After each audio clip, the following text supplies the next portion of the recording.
I'm Deb Campbell, and I've lived in Sherwood Forest, a 55-plus community in Ionia for almost 2 years. I own my home, but rent the lot underneath. And as many of you may know, we are a kind of a special category of homeowners. We're not traditional renters, but we're not traditional fee simple owners either. We're kind of a hybrid between the two. As a lot renter, I'm responsible for all the maintenance and upkeep on my home. But also as a lot renter, I'm responsible for all the maintenance and upkeep of my lot.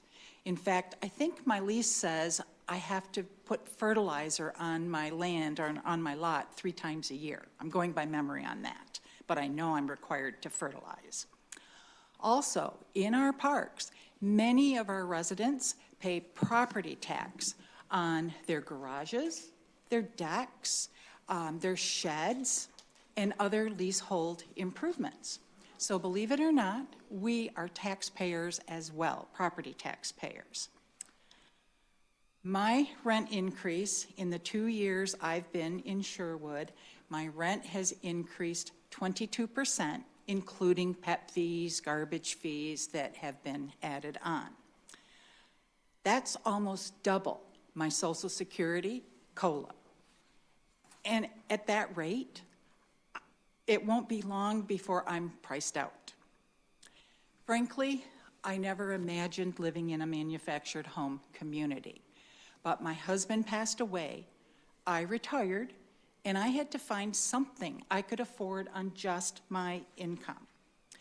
So after an exhausting search and finding nothing affordable, I looked at a brand new double-wide offered for sale in Sherwood Forest.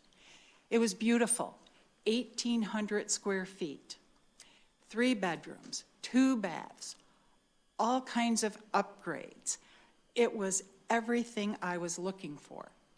And at about 55% of the cost of what it would have taken me to purchase a similar stick-built home, it was something I could afford.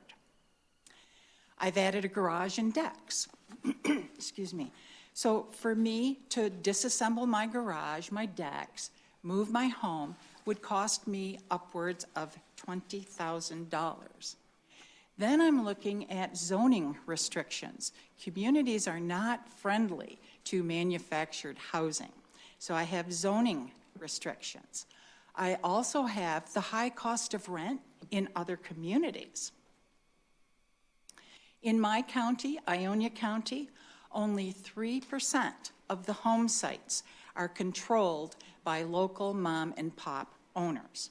So there's no competitive pricing. When you have no competition, there's no competitive pricing. This leaves me trapped and a hostage in my own home.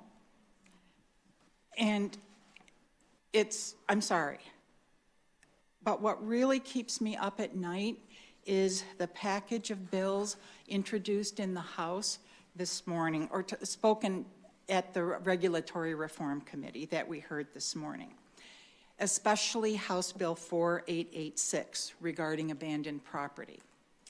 Under the industry bill, my house can be deemed abandoned if I'm 30 days late, or if I disconnect my utility services for 30 days, or it appears that I've vacated the property for 30 days.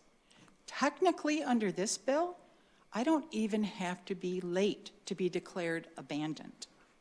What if I went to the hospital? What's going to happen when I die? With that bill, I have no right to a court hearing or any type of due process.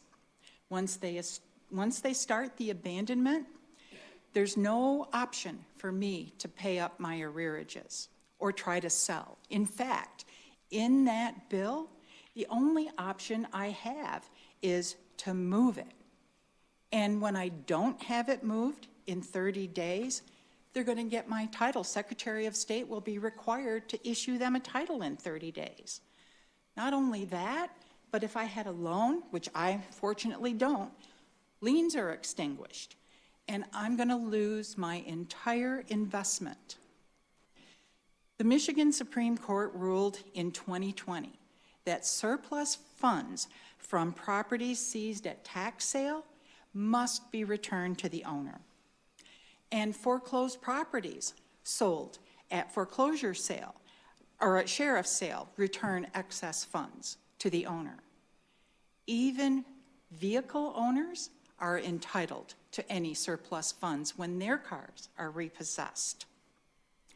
As a former banker, I can tell you that nobody has ever lost a home just for being 30 days late or not living in the home for 30 days. But if this bill passes, hundreds of thousands of us can have our homes seized and not a penny to show for it. I've worked all my life, and to end up with nothing? Right now, we have people losing their homes with no compensation.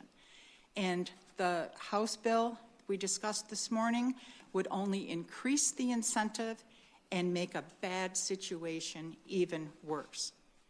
You can't imagine the sleepless nights I've had worrying about this.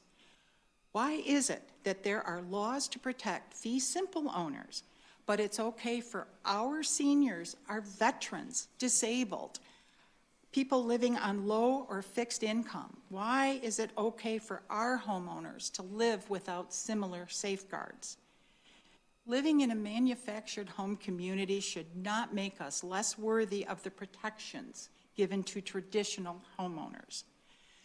The thought of being priced out, losing my home, my community, my wonderful neighbors is taking a toll on my health. And my neighbors are worried sick about all of this too. How long can they afford to stay in the home they love? So I respectfully request your support for the bills before us today. And I appreciate you allowing me to have a voice. Thank you.